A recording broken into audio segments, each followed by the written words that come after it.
wife and I found him lying dead in the yew alley, face downward. What did you do then? I hurried across the moor to fetch the doctor, Dr. Mortimer. He was at dinner with Miss Stapleton and her brother. Very well, Barrowman. That's all. Yes, sir. Dr. Mortimer, to what do you attribute the death of Sir Charles? Heart failure, sir. I might add that for some time Sir Charles was in a highly nervous state, worried. Something was preying on his mind. And did he confide to you what was preying on his mind? Well,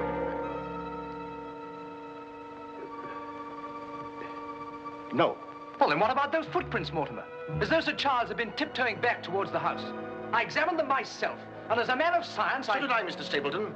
More likely Sir Charles was running. Running? Running from what? If you please, gentlemen, one at a time. Why don't you tell the truth, all of you? Tell all you know. Silence, Mr. Franklin. You've already testified you were not there and know nothing whatever of this matter. Nevertheless, I insist he was murdered. Murdered, I tell you. That will do, sir, that will do. There were no marks on the body of any kind, Dr. Mortimer? None. Then, as his physician, what would you say was the cause of Sir Charles's death? Most emphatically a heart failure, sir. Such, then, gentlemen, is the verdict of this coroner's court. Call it what you like. Sir Charles was murdered. There's more than one person in this room knows I speak the truth.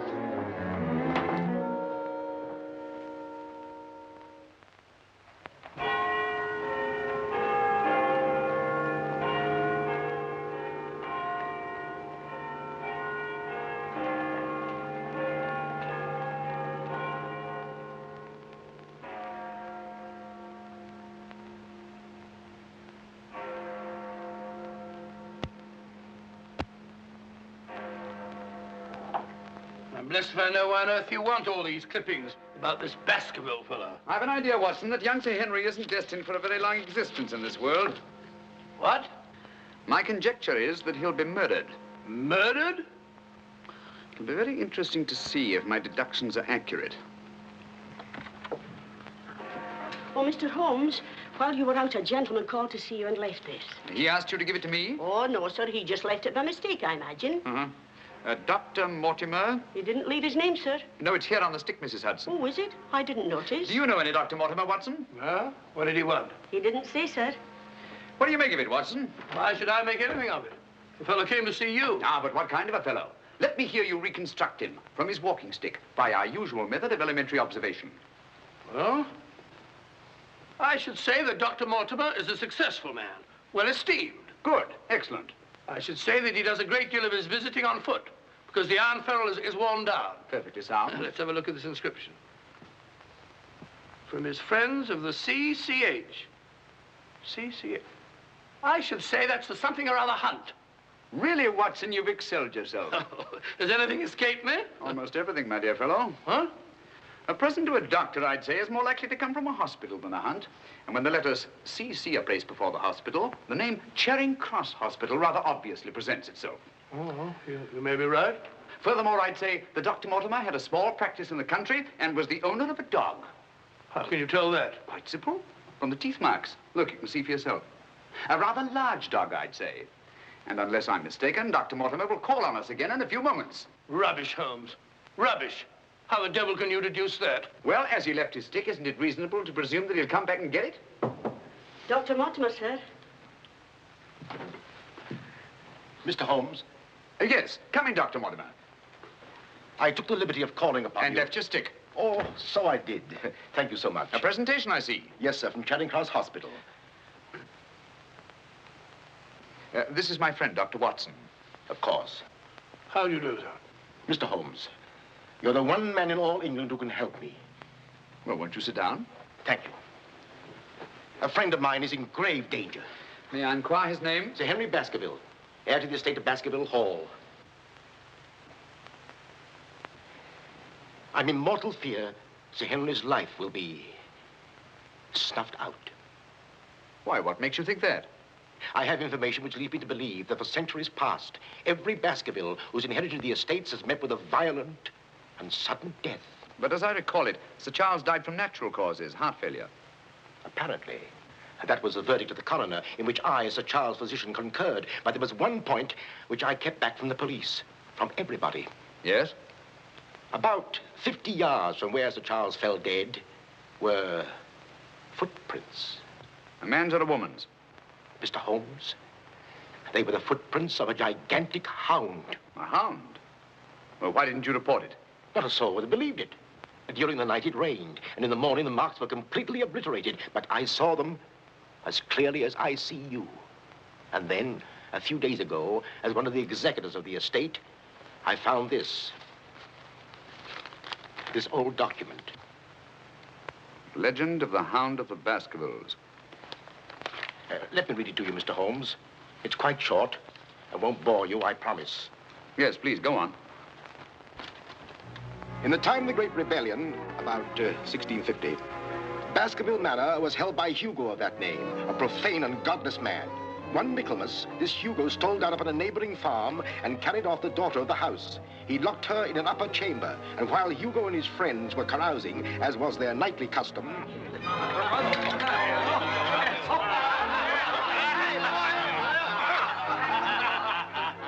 Such a cuddlesome little wench never existed before, I swear. Cheeks soft as velvet, a form so wondrously rounded. Tell us more. What happened then? Where was I? Her form, you were saying. Oh, yes. No need to cry out, I told her. Hugo will not hurt you. With that, I whisked her up on my saddle, covered her with my cloak, and we were off like the wind. You brought her here? To the manor? Where is she? Go fetch her, Hugo. Easier said than done, eh, Hugo? How can he fetch her if she isn't here? Oh, she isn't, eh? Come on, I'll show you. I'll take a look.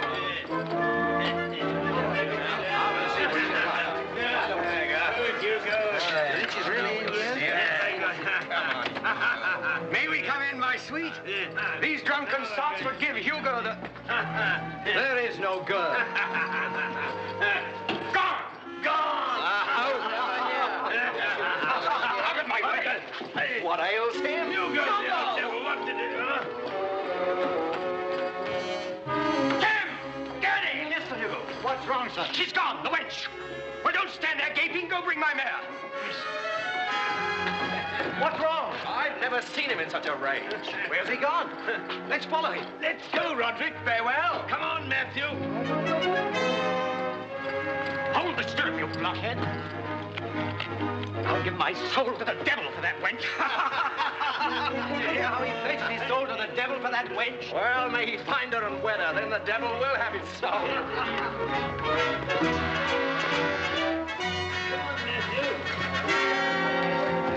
On and on they rode, until suddenly they came upon the body of the girl.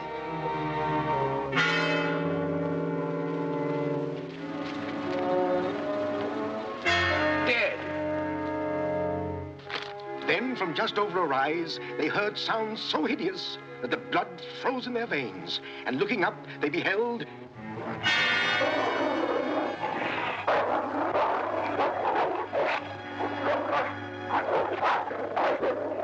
Before we could get at him, Sir Hugo was dead. His body literally torn to shreds. Such is the history of the Hound that has cursed the Baskerville family ever since. Many having been unhappy in their deaths that have been sudden, violent, and mysterious. Well, Mr. Holmes? Interesting. Very interesting. What do you think? I don't know. But Sir Henry's arriving from Canada tomorrow. Please understand my dilemma, my responsibility. I was Sir Charles' best friend. My duty is to protect that boy. If I should take him down there to Baskerville Hall and anything happened to him... What I'd suggest, Dr. Mortimer, is that when Sir Henry arrives, you bring him here. Oh, thank you, Mr. Holmes. You don't know what a load you've taken off my mind. Good night, Dr. Watson. Good night, sir. You've left your stick again. Oh, thank you. By the by, Dr. Mortimer, you have a dog. I have no dog. Then how do you account for these marks? Evidently the teeth marks of a dog. I used to have a dog, a small spaniel, but it died. Good night. Good night.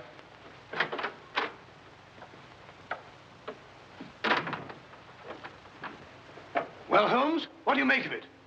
Do you think there's anything in it? Good heavens, you're not going to start scratching on that infernal thing, are you? Dear old Watson.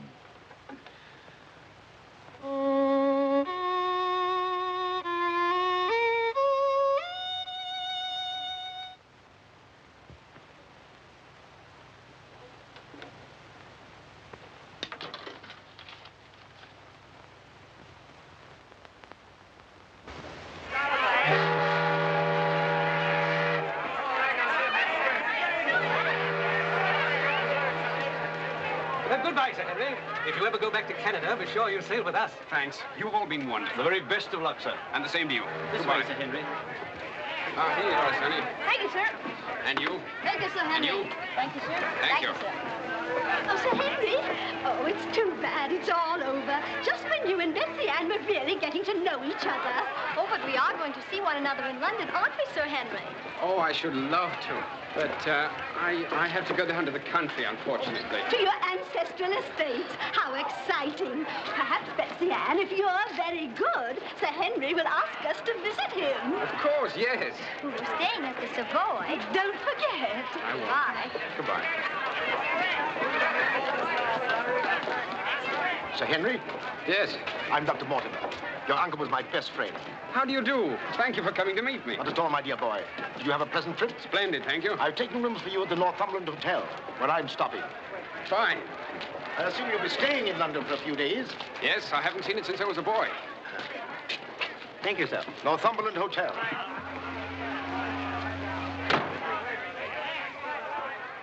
Sir Charles's death was a great personal loss to me. I was more than his doctor. What's this?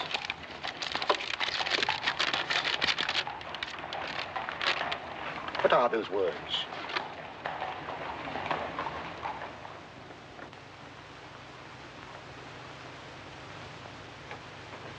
Do you mind, Sir Henry? No, not at all. What do you make of it, Mr. Holmes? Why do you think that last word is printed in ink? Oh, that's simple enough.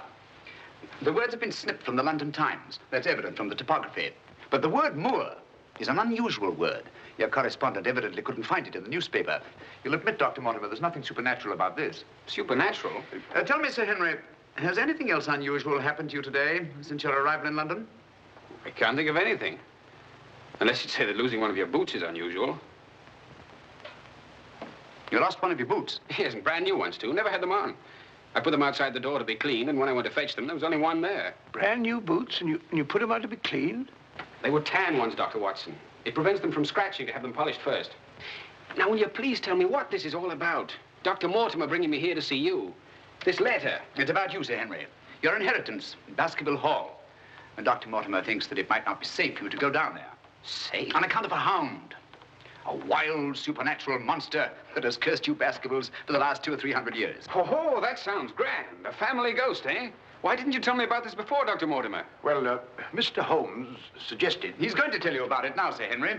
Take him back to the hotel, Dr. Mortimer. Show him that old document. Tell him everything, the whole business. I'll join you a little later. Come on, we'll stroll back. You can tell me on the way. This is not something to joke about, Sir Henry. Believe me. See you presently. Good night. What's up? Shh. Come on, Watson. What's up now? Where are we going? You'll see soon enough. We've not a moment to lose.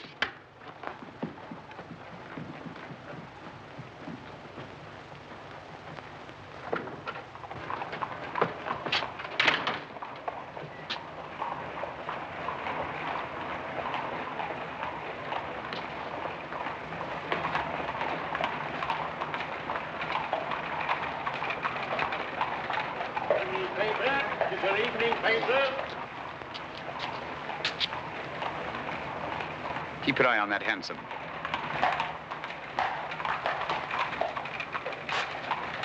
This letter dates back to about 1650. Your evening paper. Get your paper, evening paper. Evening paper, sir. Get your evening paper.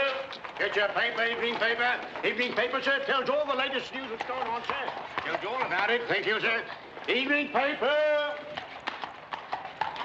A dissolute, drunken fellow. And he was a dissolute.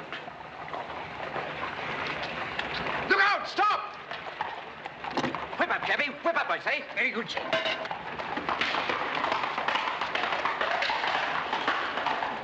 Who was it? I don't know, but it's just as I expected. Hadn't we better hurry on and warn them? No. They're not in any danger now. Here's the number of that hansom. Find out from Scotland Yard who the cabbie is, and if you can, fetch him along to the hotel. I'll do my best.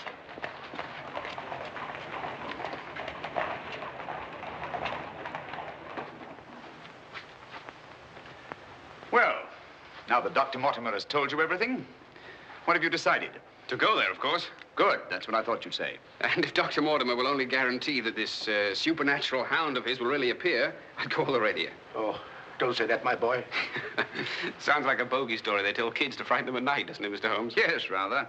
It might interest you to know, however, that you were shadowed from my house. Shadowed? Yes, and probably have been ever since you arrived in London. By whom?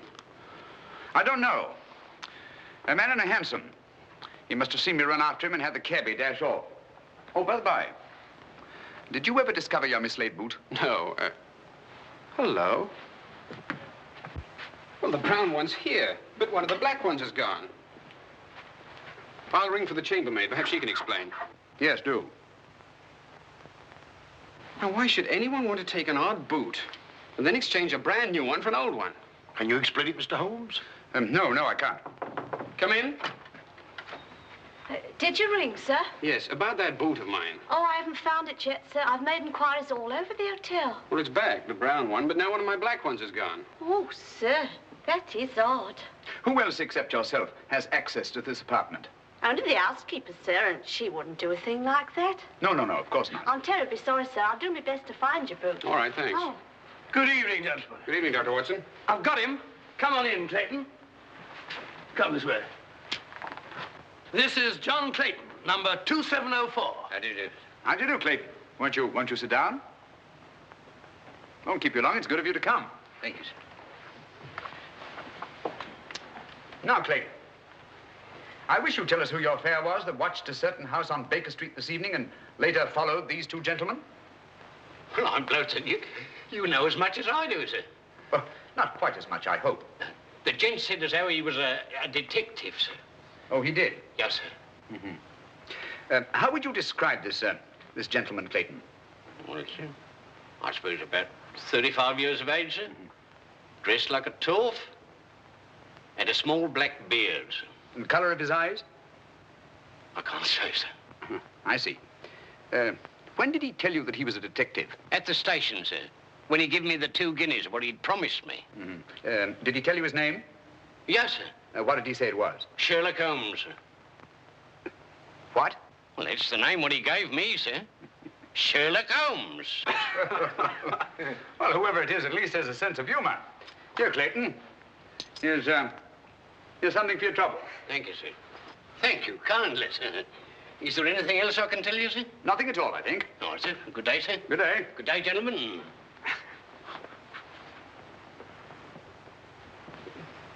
Well, Mr. Holmes, have we progressed, do you think?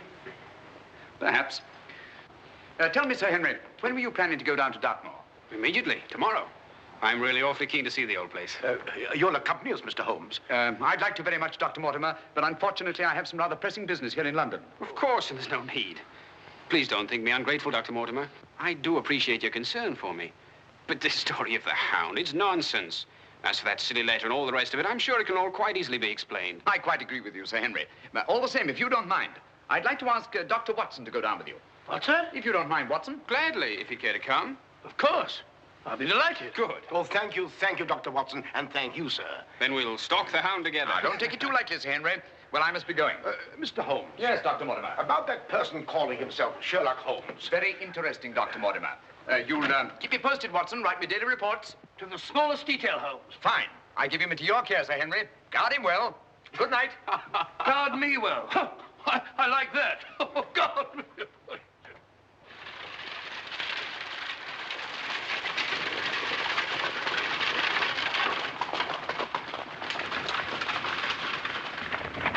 Here we are, Sir Henry, on famous Dartmoor. And what a history it has. You see those rocks over there? Actually, they're stone houses built by a Neolithic man 50, 100,000 years ago. You don't suppose the Baskervilles go back that far? And over there, beyond that hill, those dark spots, that's the great Grimpen Mire, as treacherous a morass as exists anywhere. Thousands of lives have been sucked down into its bottomless depths. Cheerful little spot. Fascinating. Oh, it is, Sir Henry. And mysterious. No wonder the people about here have such odd beliefs. Some will tell you that nothing ever really dies upon the moor.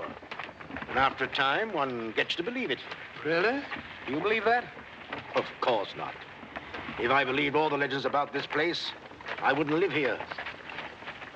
I wouldn't have the courage. And now, if you look, Baskerville Hall, the home of your ancestors, Sir Henry.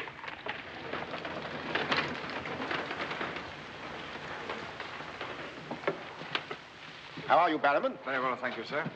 Thank you. This is Barrowman the butler, Sir Henry, and Mrs. Barrowman. Welcome, Sir Henry. Welcome to Baskerville Hall. Thank you. Barrowman was with your uncle most of his life, as was his father before him. Well, I hope you'll be just as happy here with me. Thank you, Sir Henry.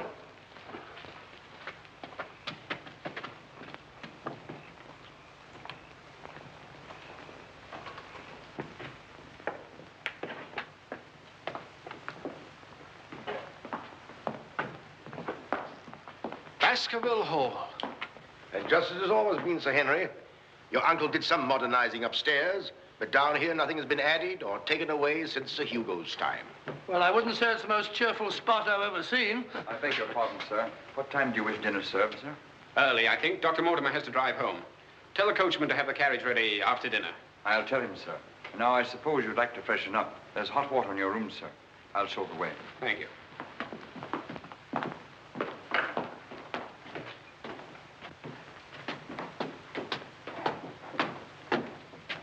Be careful, sir. These steps are a bit in need of repair.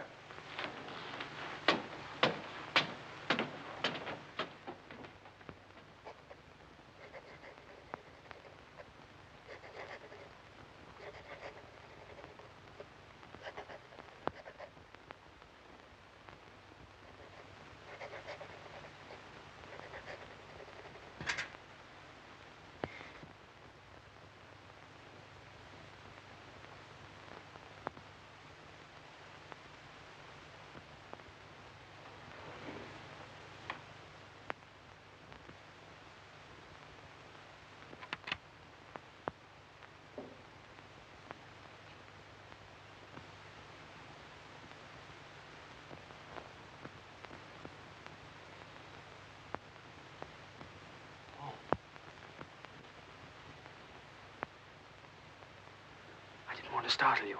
I thought you might be asleep. What is it? Come quickly. Someone's prowling around.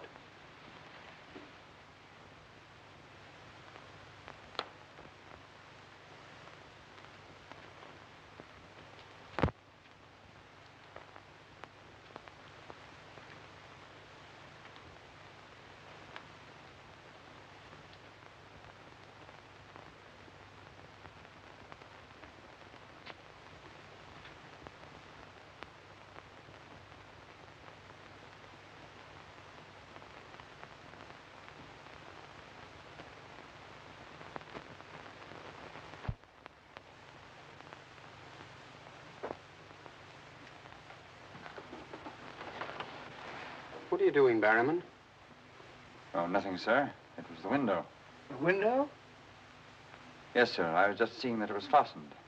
What does it matter whether it's fastened or not? The window on the second floor.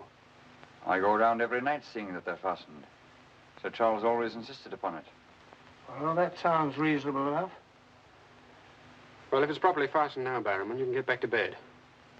Yes, sir. Thank you.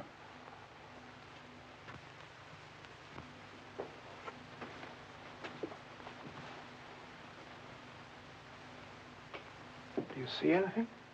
Nothing. Nothing except a pinpoint of light a long way off, over there by the crags. Well, keep your eye on that point of light. And tell me what happens.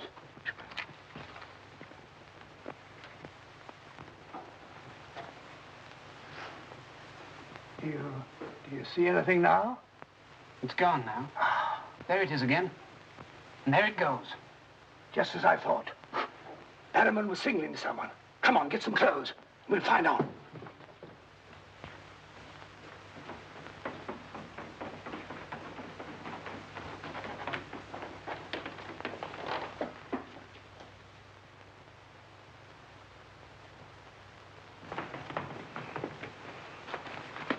It's still there. Yes. Try not to lose sight of it.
Crouch down here.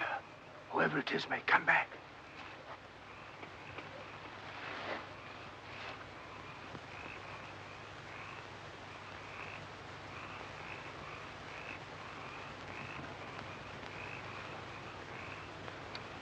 What about getting a little further away from that light? Up there. Good idea.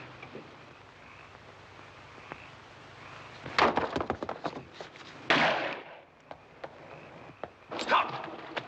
Are you mad? Whoever it is knows his way among these rocks. We don't. Who the devil can it be? You were right about Barrowman. Yes, but what connection can there possibly be between that horrible creature and Barrowman? You know, I've half a mind to fire the fellow in the morning, then notify the police and let them shadow him. No, it's the last thing that Holmes would want us to do. Our job is to watch Barrowman. Watch him like a hawk. Come on, let's get back.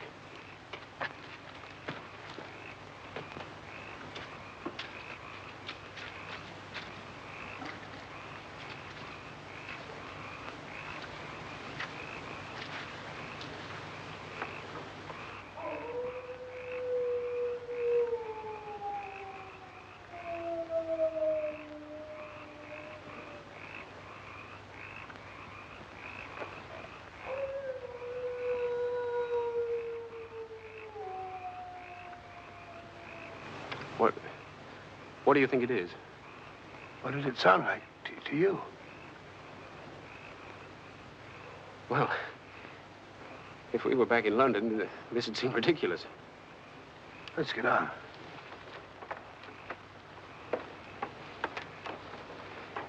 Look here, Doctor. You don't believe that nonsense, do you? Of course not. No more than you do.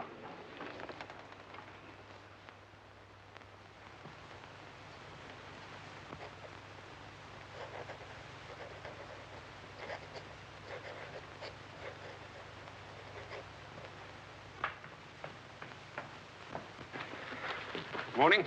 Morning, Sir Henry. So that's our famous moor, eh? Yes, sir.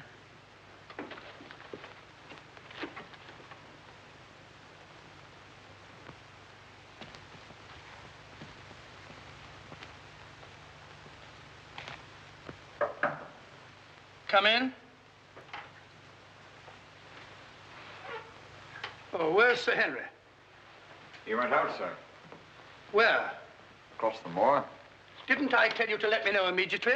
If Sir Henry ever ventured out there alone? I know, but I only just found out from my wife.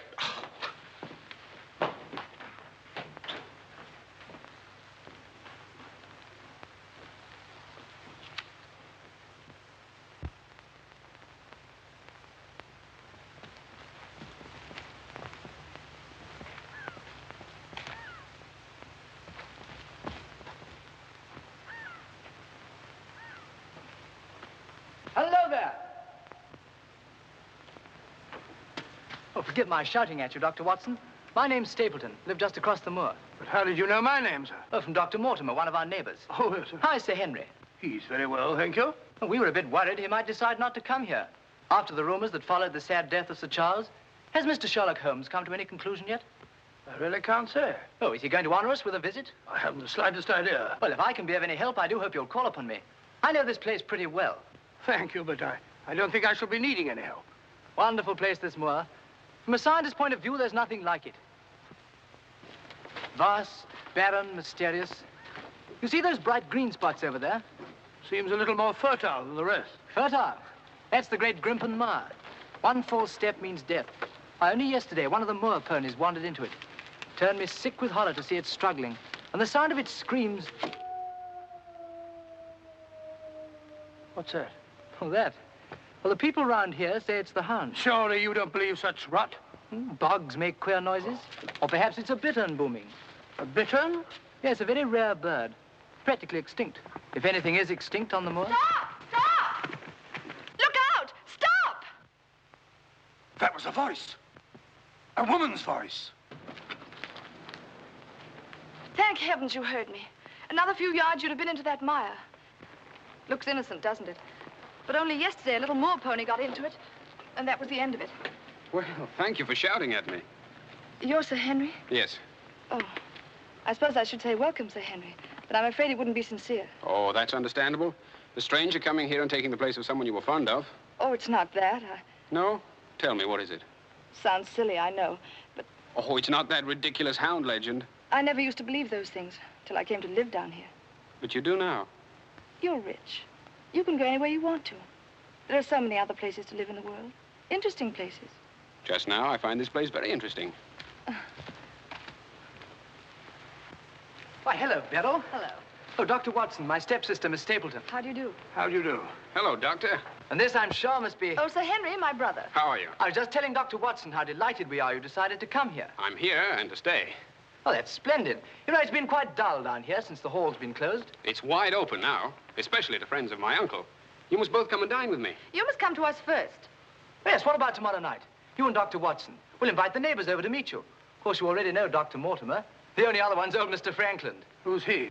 Oh, wait till you meet him, Sir Henry. He'll bring suit against you, I warn you. What on earth for? Oh, you'll find something. Suing people is a passion with him. I'll look forward to meeting him. All right, tomorrow night, then. Thank you. And thank you again for rescuing me. Goodbye. Goodbye.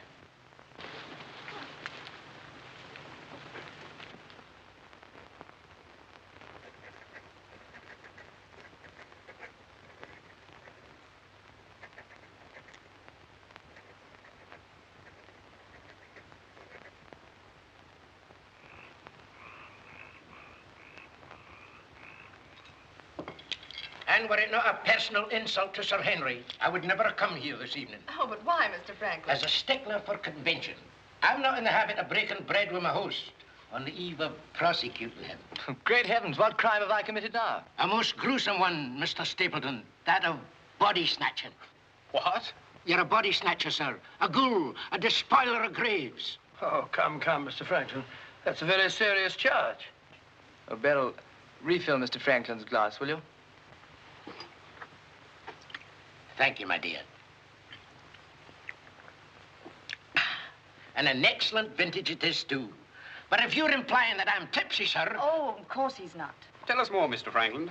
Whose body has Mr. Stapleton been snatching? According to my evidence, sir, Mr. Stapleton was seen digging among the old stone huts on the moor and removed from there a skull. Oh, that.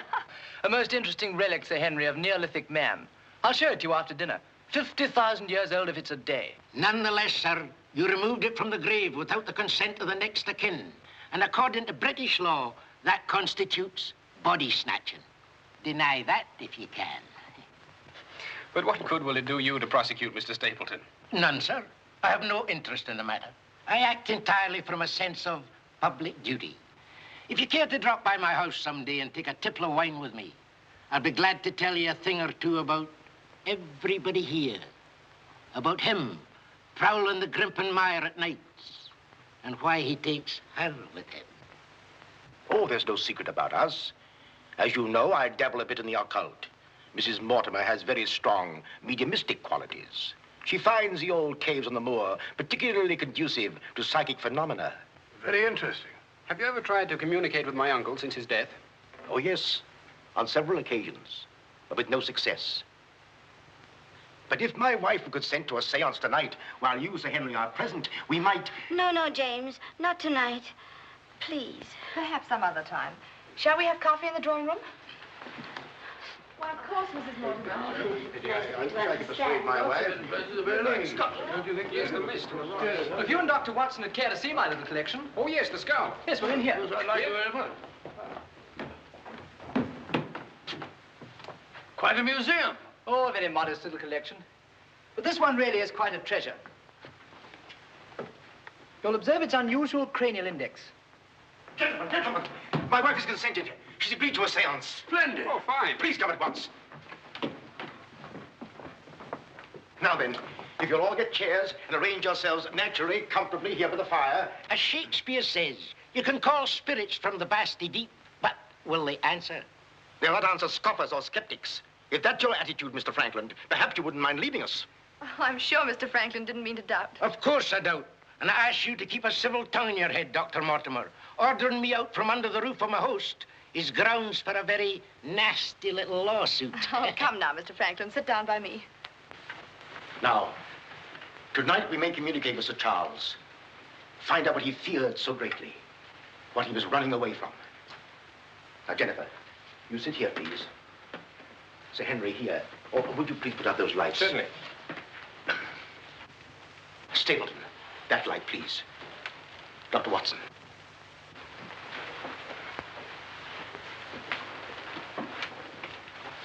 Now, if you all keep quiet and sit quite naturally. Sir Henry, your hand, please.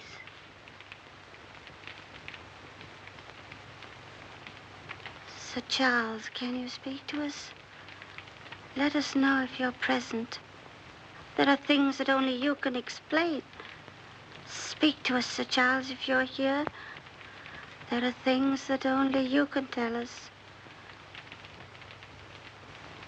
Sir Charles, can you speak to us? Let us know if you're present. There are things that only you can tell us. Speak to us, Sir Charles, if you're here. There are things that only you can explain. That sound. I've heard it before. It's nothing. Nothing but the wind. Or a bittern. I was telling Dr. Watson only yesterday about it. Sir Charles?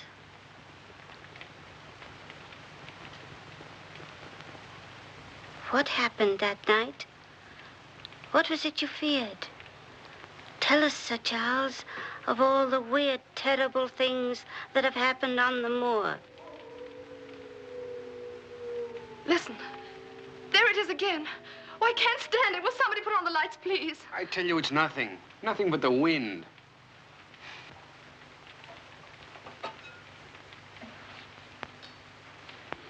Mr. Franklin, what did you think it was? The Hound, of course. The Hound of the Baskervilles. Any fool would know that. James, get my cape. Take me home. Very well, my dear. Dr. Watson, can I give you and Sir Henry a lift? No, thank you. We have our own carriage. You're trembling. That wasn't the wind we heard. I've heard that sound before, often.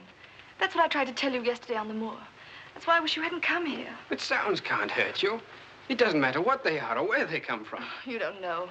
Oh, you've got to get all that nonsense out of your head, Beryl. I wish I could. You're going to. I'm going to make it my business to see that you do. You've been alone too much. There's nothing to do down here. That's the trouble. I'm going to change all that, if you let me. We'll go fishing together, riding. You like riding? Yes, I do. Good. We'll start tomorrow, shall we? Yes, thanks. Fine. I'll ride over for you in the morning. Are you coming, Sir Henry? Right, Doctor. Good night. Good night.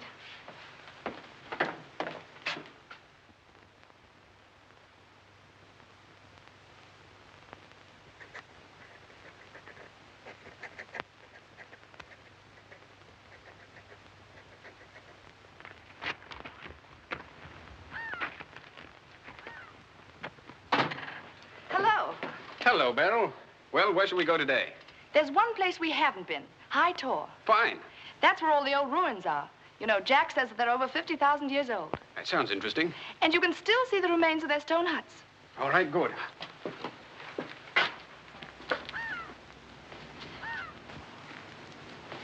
Those flattish stones over there, they're graves. Oh, and those huge ones, monoliths, are remains of their temples. Doesn't anybody know who they were or what they looked like? Jack has some theory about them. But anyway, they must have been very primitive, living on roots and dressing in skins. But still laughing and dreaming, just as we do. I wonder how many times some young savage brought his bride into this very hut.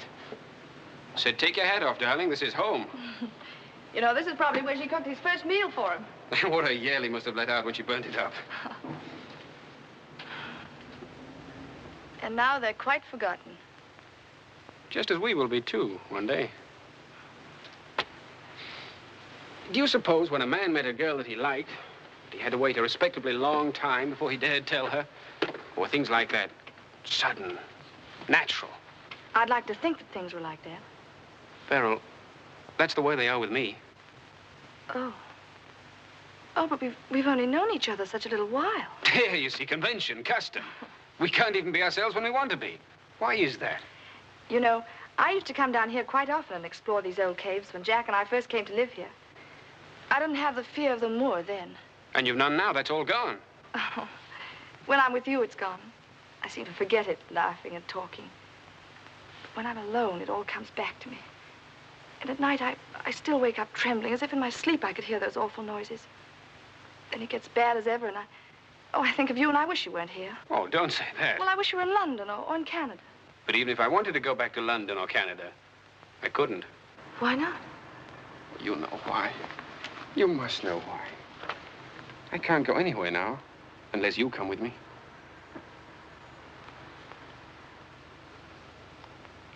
Oh, Henry.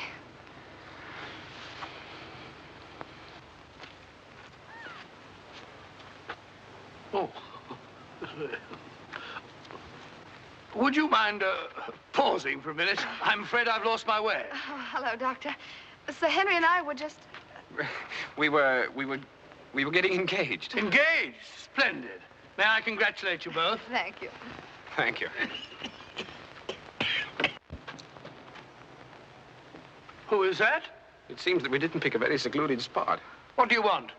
Just crossing the moor, sir. Just crossing the moor. I be peddling my wares, sir. I must have something here. Would interest you, sir? How about it? How about a nice mouth organ, sir? No, thank you. Here's something an old squire like you could use, sir. A fussel. A fussel for calling your sheepdog. Calling my what? Sheepdog, sir. A regular charmer, sir. Hear him for miles around, sir. Take it away and yourself with it. How about some scent for the lady, sir? That'll do. Be off about your business. All right, sir. I ain't doing no harm. I ain't doing no harm. You know, that's what I hate about this moor. There's always something strange. Look, he's limping on the other foot now.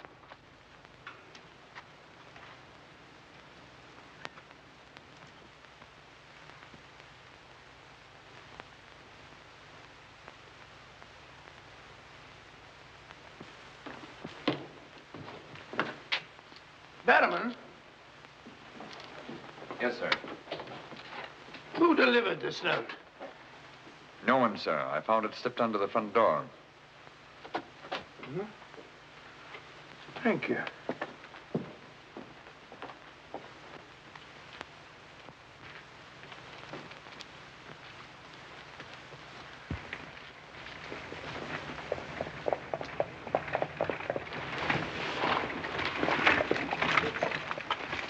Barrowman, is Sir Henry at home? No, sir. He's gone across the moor. Oh, I'm sorry I missed him. Did Dr. Watson go with him? No, sir. Oh, thank you, Barrowman. I'll tell Sir Henry you called, sir. Yes, do.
Was it you who sent me that communication?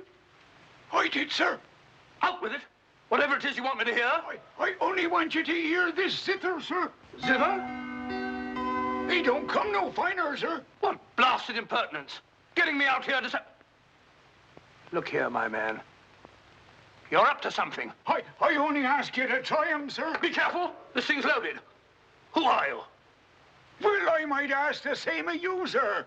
Prowling around the moor, spying out on everybody. That's my business.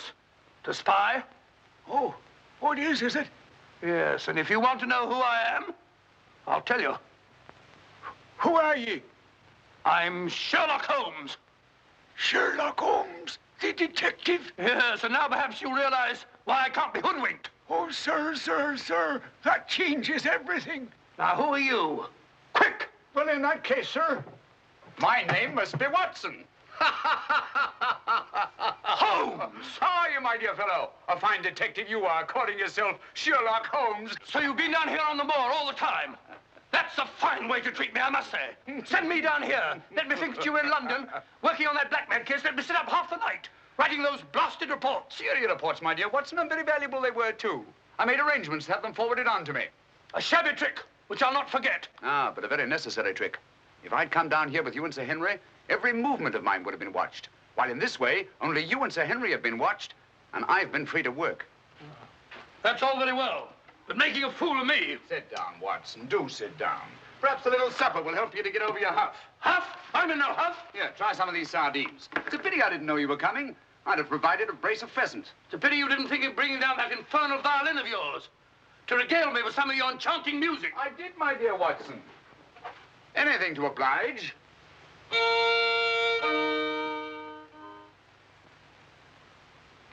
Well, if you've had enough to eat, Watson, and you're feeling in better spirits, I think we'd better be getting along. Getting along where, if I'm not prying? I'm returning with you to Baskerville Hall. There are still some gaps to be filled in, but all in all, things are becoming a little clearer. Not to me, I assure you. Still a hopeless jumble. Mr. Franklin, Dr. Mortimer, the Barrymans, put it all together, and what have you got? Murder, my dear Watson. Refined, cold-blooded murder. Murder? There's no doubt about it in my mind. Or perhaps I should say in my imagination, for that's where crimes are conceived and where they're solved. In the imagination. But there's been no murder.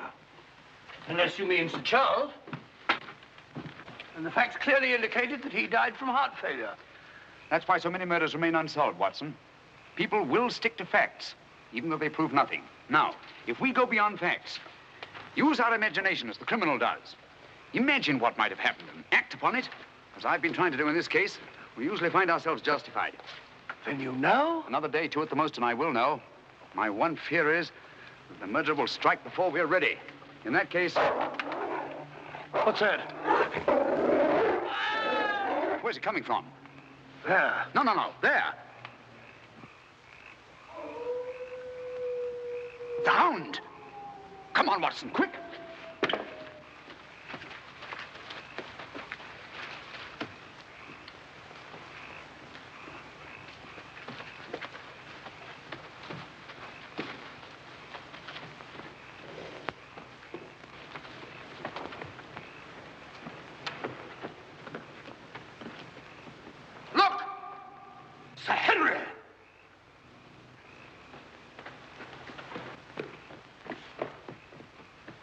Must have run along that ridge and fallen over the cliff.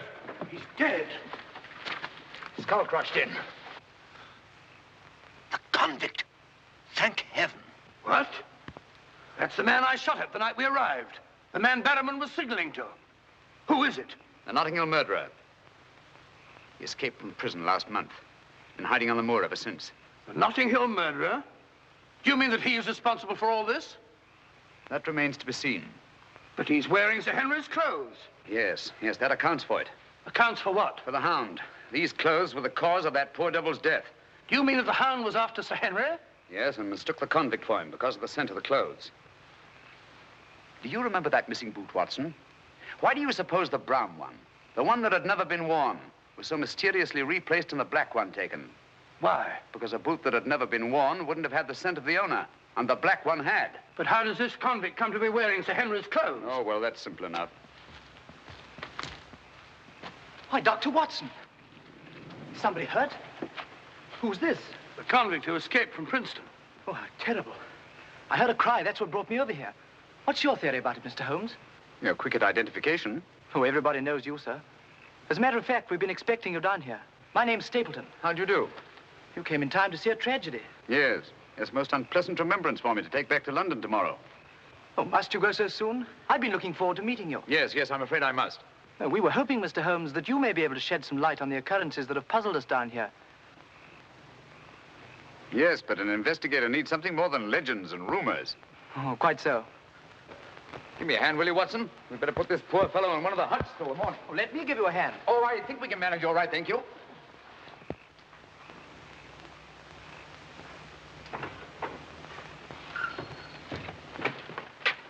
Where's Sir Henry Barrowman? In the library, sir. Now, Barrowman, if your wife's still up, will you tell her Mr. Sherlock Holmes would like a word with her? Sherlock Holmes? Yes. Yes, sir. Thank you.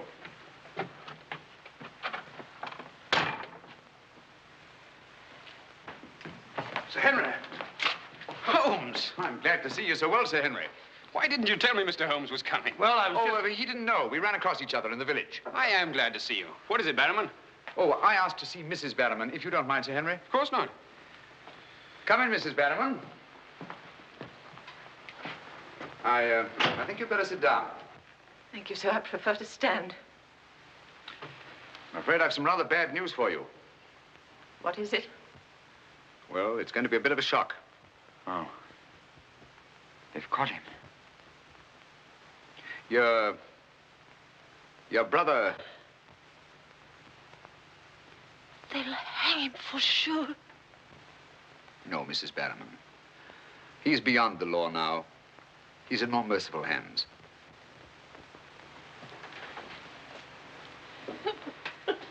We came upon the poor fellow as we were crossing the moor. He must have missed his footing and fallen over the cliff. No further need, Barrowman, to signal to him from the window or take food out to him or give him Sir Henry's discarded clothes. Oh, Sir Henry. It was all my doing. Barrowman here wanted to tell you all along so as you could notify the police. But he was my kin, my old kin. Even though he wasn't never any good. We understand. He won't hold it against Barrowman, will you, sir? Of course not. Now take her along and see that she's all right. Thank you, sir. Thank you, Sir Henry.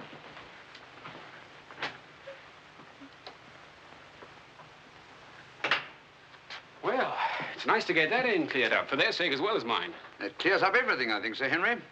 That poor devil must have been completely demented. And that accounts for those dreadful noises that we've been hearing from time to time. Exactly. Your troubles are over, Sir Henry. I really am most grateful, Mr. No, Holmes. not at all. I've done little enough. But you can sleep peacefully in your bed now and commence to lead the life of a happy country squire. Well, not for a little bit, I'm afraid. I'm off to Canada again. Canada? Beryl, Miss Stapleton, and I are going to be married. Miss Stapleton? a very charming young lady. Congratulations. Everything's arranged. Her brother's giving us a farewell party tomorrow night. We'll be married in London the following day, and then off for a honeymoon to Canada. My congratulations too, Sir Henry. Thanks. What luck you're here. You and Dr. Watson will be with us tomorrow night. No, I'm sorry. I'm afraid I can't. I must hurry back to London. And so should you too, Watson. We'll have to report to the police here about that convict in the morning, but there's a train leaving early in the afternoon. Oh, what a pity. Beryl will be dreadfully disappointed. Now, we'll remedy that when you come up to London. You must dine with us before you sail.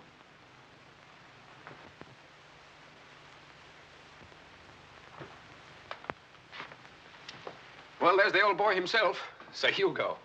Hugo, the beast of the Baskervilles. Not a bad bit of brushwork. By Ransom, one of the minor painters. Oh, I don't imagine it's very valuable. I can't quite agree with you, Sir Henry. One day it might prove to be of the greatest value. Well, we must be going.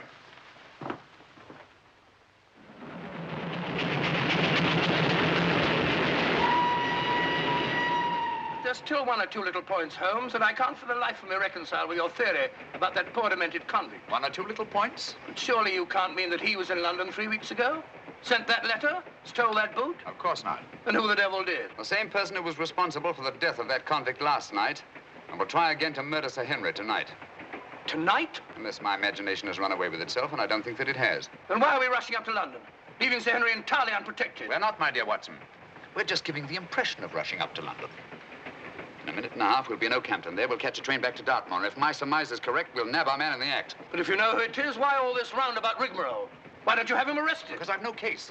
Not a shred of evidence that would hold in any court. The only way is to catch him red-handed, to catch him in such a way that there's no escape, no alibi.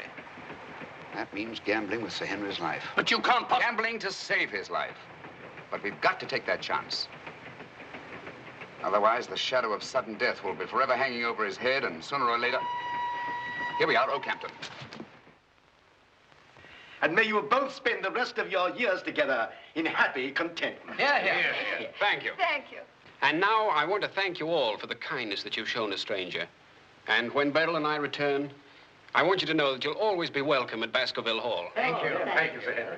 It's going to be lonely for you, Mr. Stapleton, with Beryl gone. Yes, indeed it will, Mrs. Mortimer. I shall be more dependent than ever upon you, my neighbors. Don't count upon me, sir. In my opinion, you're a body snatcher. And until the courts have decreed otherwise, I want nothing whatsoever to do with you. Oh, Mr. Franklin.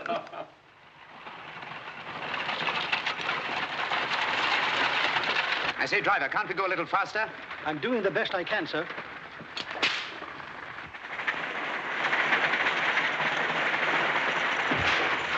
You idiot! We said go faster, not break our necks. How far is it to Baskerville Hall? It's 5 miles by road, sir, but if you want to cut over the moor, it's only about 3. Here you are. Come on, Watson, quick. Thank you, sir. It's been a wonderful evening, Stapleton. Well, glad you could be with us, Mortimer. Thanks. Take this brooch, my dear, and wear it on your wedding dress. It belonged to my great-grandmother. Something old, something new. You know. Oh, that's so sweet of you, Mrs. Mortimer. Thank you so much. And come back to us soon, both of you. We will. May I offer you a lift, my lad? It's such a beautiful night, Mr. Franklin. I think I'll walk, thank you. Merely a gesture of hospitality. Reject it if you like. Get up there. You're not going to cross the moor alone, Sir Henry. Why not? There's nothing to fear anymore. We can't be sure. Oh, but I have Mr. Sherlock Holmes' own word for it. Come along, James. Good night, Sir Henry. Good night, Mrs. Mortimer. And the best of luck to you both. Thank you.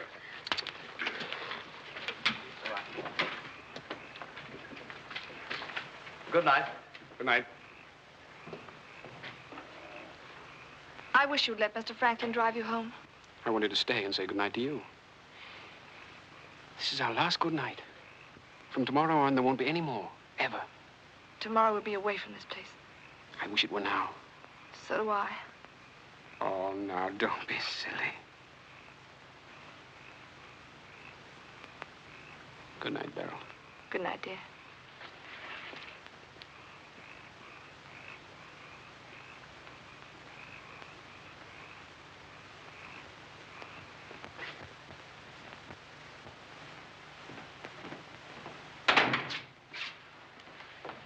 Well, was it a nice party? Wonderful. Everything, and most of all you.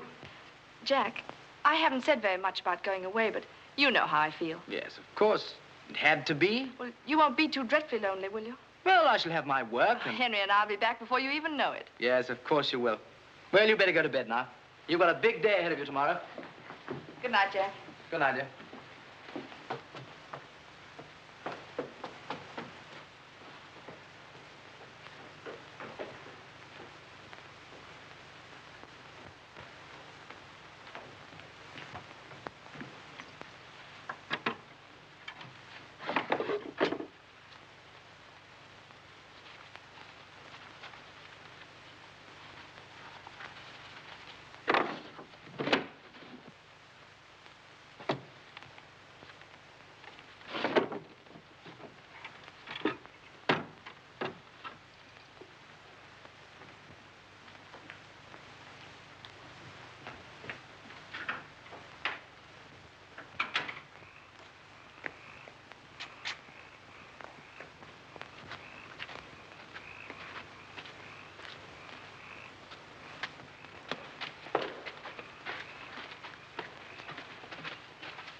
Over there.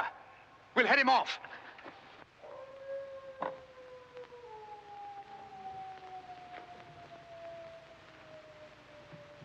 Jack! Where are you?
Coming to.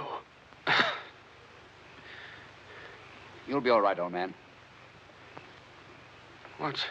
Yes, old chap. Mr. Holmes? Yes. What was it? We've got to get him home quickly. Can you manage him alone? Yes. Because I've got things to do. Help get his arm around my shoulder. I'm all right.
pretty painful, I know. But it won't take much longer. Go on, it doesn't hurt. Now, Mrs. Barrowman, some gauze, please. I just heard the dreadful news. Thank heavens you're safe. Is he all right? Well, now we know for certain that this is no legend, no myth. There really is a hound. Was a hound? Yes, Mr. Holmes told me. I ran into him across the moor. He asked me to send you to him at once. It's a matter of great importance. He said he'd wait for you at the spot where the beast was killed. I must finish here first. This poor boy's taken a terrific beating. Well, I could carry on for you, Doctor. I'm a bit of a doctor myself, you know. Do you think you could manage? Yes, I'm sure I could. I think you really ought to go, Dr. Watson. Mr. Holmes was most urgent. Oh, really?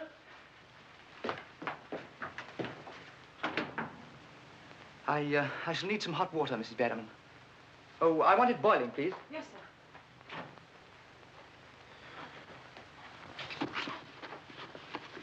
It must have been a terrifying experience, Sir Henry. Terrifying. It was indeed. Yes, I can see you're still weak from loss of blood. I can't say I feel any too well. Here, drink this, Sir Henry. You'll feel much stronger. I'll see to your other bandages after.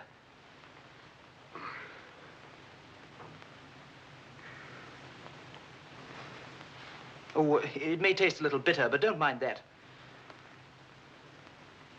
Sir Henry.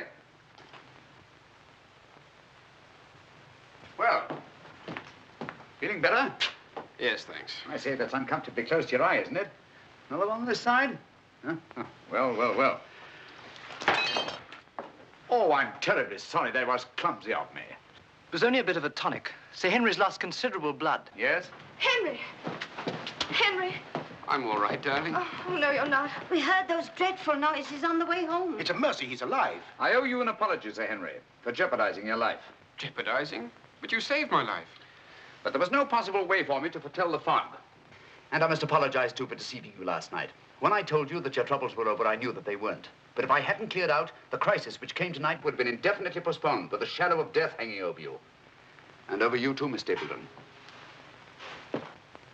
You knew this was going to happen? How could you know?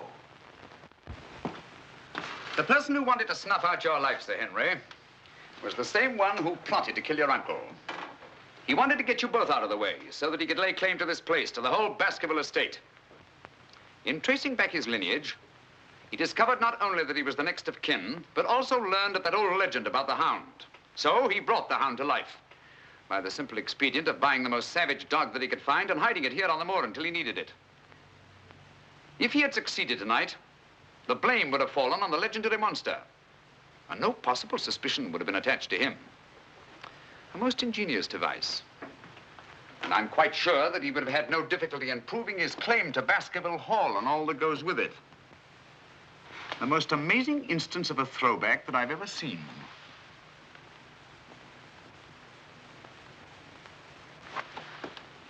And you can see for yourself. Stapleton! One move and I'll shoot. Jack! You two, stay where you are. You're under arrest, Stapleton, for the murder of Sir Charles Baskerville, the murder of a convict, and the attempted murder of Sir Henry. You can't arrest me, Holmes. Now, one move from any of you and I'll blast you all to kingdom come.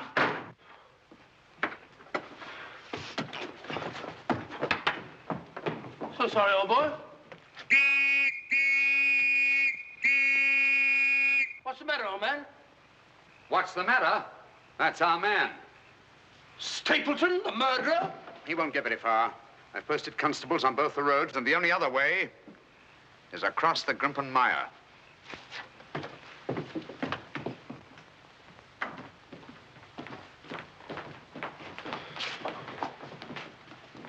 I'm so sorry, Miss Stapleton. I wish I could have spared you this. Well, that officially closes the case, Sir Henry. And a very interesting case for your annals, Watson. An ordinary dog, an ingenious criminal. And a more ingenious detective. I owe you a tremendous debt of gratitude. Oh, we all do, Sir Henry. Mr. Holmes, we've admired you in the past, as does every Englishman. Your record as our greatest detective is known throughout the world. But this, seeing how you work, knowing that there is in England such a man as you, gives us all a sense of safety and security. God bless you, Mr. Holmes. Thank you, Dr. Mortimer. Thank you. And now, if you don't mind, I've had rather a strenuous day. I think I'll turn in. Of course. Good night. Good night. Good night. Good night, Mr. Holmes. Good night. Oh, Watson, the needle.